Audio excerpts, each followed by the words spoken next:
Vladimir Putin is one of the most well-known leaders of our time. He is also one of the most worrisome. In recent years, Putin has invaded neighboring countries, stifled journalists and free speech in his country, and seemingly solidified complete control of the region.As. His influence has grown, intriguing stories have come out about him. Besides his public career, Putin has lived a life more unusual than anyone could wish to have. 10 unbelievable stories about Vladimir Putin. 10. Putin's chronic tardiness. In 2013, Pope Francis made his first visit to Russia. There, he was supposed to meet Vladimir Putin, but something strange happened. For 50 minutes, Pope Francis simply waited. Finally, Putin arrived after making the Pope wait for almost 1 hour. This isn't an isolated incident for Putin.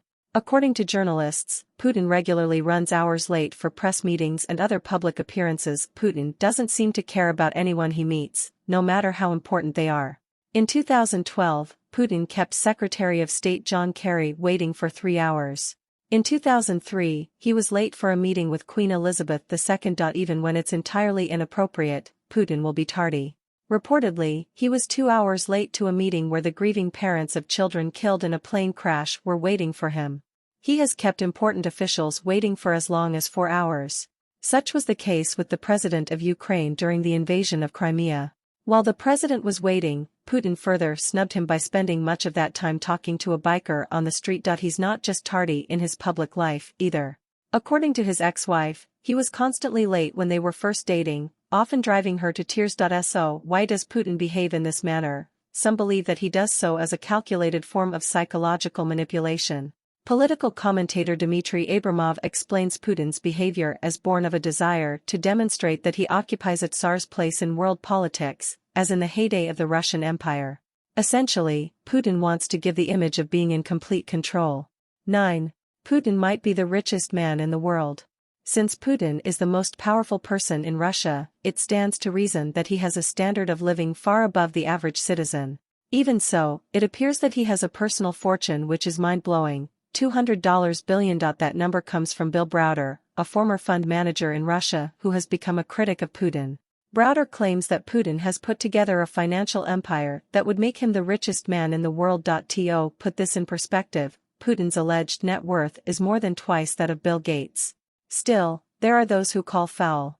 In 2013, Putin claimed that his income was just 3.6 million rubles, or $101,000. While champions of Putin claim that he lives a respectable life, his net worth in 2007 was put at $40 billion, and by 2012, that number had become $70 billion. So what's the source of this wealth? In 2007, Russian political analyst Stanislav Belkovsky claimed that Putin controlled 37% of oil company Surgutneftgaz and 4.5% of natural gas company Gazprom. However, there is almost no way to connect Putin to most of the assets he allegedly owns. But think of it in these terms: as leader of Russia, he can use any assets as he sees fit, even for his own personal gain. Despite these revelations of alleged corruption, most of the Russian public has responded with apathy. 8. Putin's palace.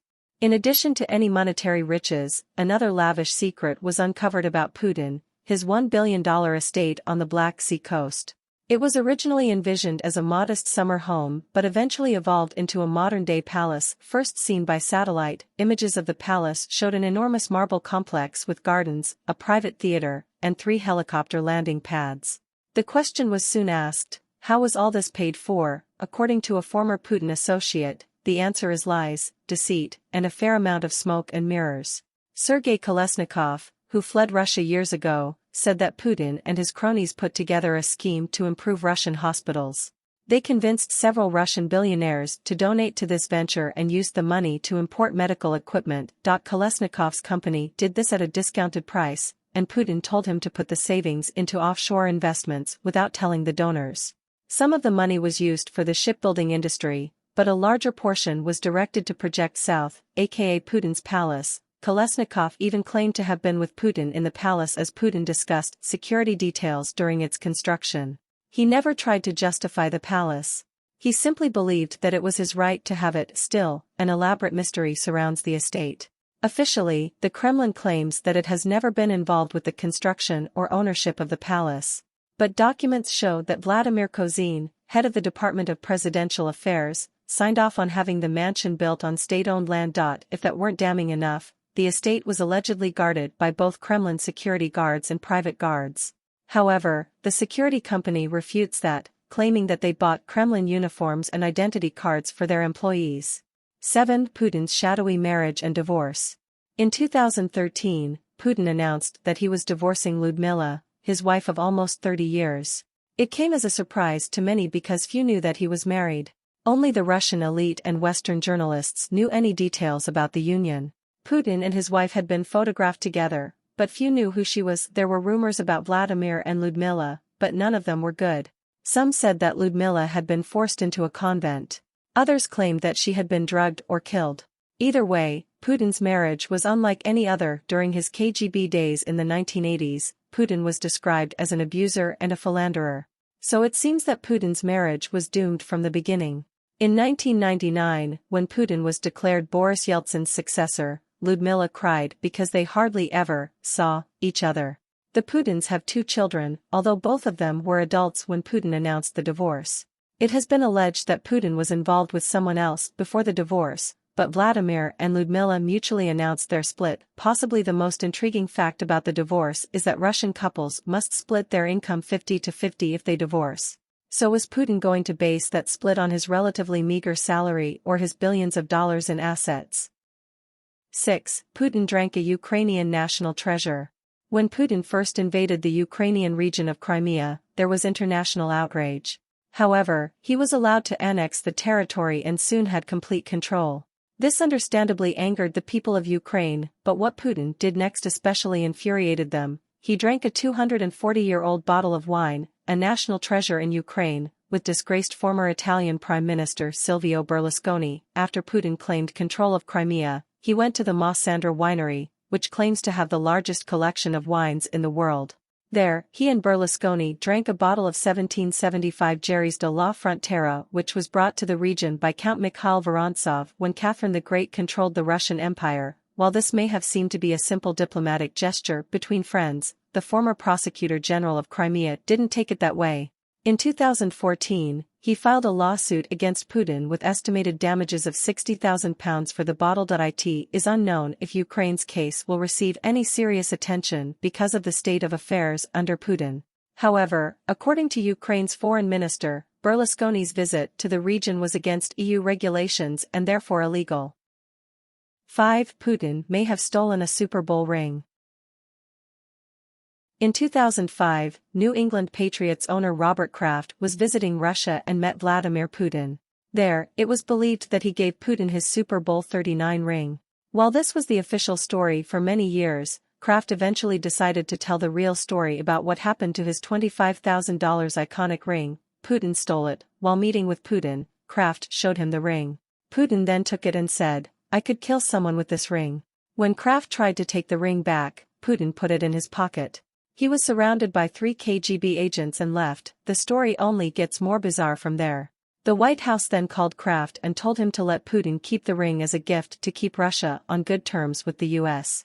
Kraft agreed, and it wasn't until 2013 that he told the full story to the press. Soon, a high-profile individual involved himself in the matter. Senator John McCain called out Putin and demanded that he return the ring.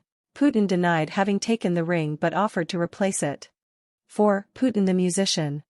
In 2010, Putin shocked the audience with his musical skills when he was in St. Petersburg for a charity event. He went to a piano and began to skillfully play. Then he took the microphone and sang the popular American song Blueberry Hill in perfect English. In the audience were such celebrities as Sharon Stone and Kurt Russell, but probably no one had ever seen such a tender side of the famously stone-faced leader. Despite his talented piano playing, Putin described his skills modestly. Like an overwhelming majority of people, he said, "I can neither sing nor play, but I much like doing it." According to his press agent, Putin learned the lyrics to Blueberry Hill as part of his English language studies. There have been other occasions in which Putin has shown off his piano skills. While meeting with a boys' choir, he sat down at the piano and said, "I don't sing too well, but I try to play. I'll start, and you sing along." He began to play the song Moscow Windows while the choir sang. After he finished, they cheered him. 3. Putin's crusade against food. In 2015, Putin began one of the most bizarre public campaigns in history, a boycott against European foods. French cheeses, Polish apples, and other imported delicacies were gathered in St. Petersburg and destroyed. Officially, the destruction of the food was to retaliate against the countries that boycotted Russia after the annexation of Crimea. But many natives noticed a more frightening parallel. St. Petersburg had been the site of a brutal Nazi invasion in which many of the citizens starved and went to desperate lengths to find food. There are still many older citizens of the city who remember the hard times during the siege, and they made it clear that they were horrified by Putin's wasteful display. The ploy by Putin has become something of a public flop. The first week after Putin gave the order to destroy imported foods, over 600 tons were bulldozed. Many Russians were infuriated by the government's callous attitude. In an interview with the BBC, Muscovite Olga Savaleva said, "If they start destroying food, what next? It's like our authorities don't care about the people." Savaleva launched an online petition to overturn Putin's order. By August 2015, the petition had already garnered more than 285,000 signatures. The repercussions of the food destruction are already materializing. According to Savaleva, inflation is on the rise, and more people are falling into poverty because of rising food prices. After the outcry, the Kremlin admitted that the public food destruction didn't look good. But they said that the food was smuggled illegally and needed to be confiscated anyway. 2. Putin's love of American literature. In 2011, the world was waiting to see if Putin would assume a third term as president of Russia. He did, of course. But at that time, one of the few Western magazines that snagged an interview with him was, surprisingly, Outdoor Life. Many people have seen photographs of Putin hunting or riding on horseback, and his interview confirmed that he is a sportsman. More interestingly, Putin revealed that most of his favorite reading material is American literature. Of the three authors Putin mentioned, only Jules Verne was European. The other two were Americans, Jack London and Ernest Hemingway.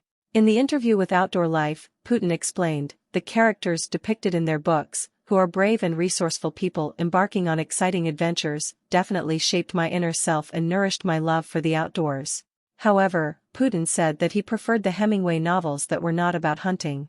Putin's favorites are For Whom the Bell Tolls, A Farewell to Arms, and The Old Man and the Sea. All of these novels deal with somber, wounded characters rather than boisterous adventurers. Putin also described Theodore Roosevelt, a famously adventurous person, and Barack Obama as manly U.S. presidents. While Putin's interview may have been nothing more than a PR move, his admiration for American authors seemed to be genuine. 1. Putin the animal lover. Putin has gained a reputation over the years for cruel, cold, and possibly criminal behavior as the leader of Russia. But in direct contrast to this image is the fact that Putin is a professed animal lover. There are hundreds of photographs of Putin spending time with animals, from his pet dogs to tigers to polar bears. So the question is, does Putin really like animals, or is this just a way to make him seem lovable? According to Jan Kubik of University College London, there are three messages that Putin is trying to express through his photographs with animals. First, he is trying to distinguish Russia from the rest of Europe by showing himself riding shirtless on horseback. He is depicting himself as a rational man and a powerful animal. In addition, he is representing Russian males as masculine in comparison to effeminate European males. Second, Putin is trying to show that he is not a heartless dictator. Finally, with photographs of calm but fierce animals, Putin is demonstrating that he can be benevolent but tough and can tame wild animals if need be. Putin's personal website talks extensively about his work with animals, including endangered species like the Siberian tiger, the polar bear, the white whale, and the snow leopard. Officially, Putin is the chairman of the Russian Geographical Society's Board of Trustees, which works with most species in the country.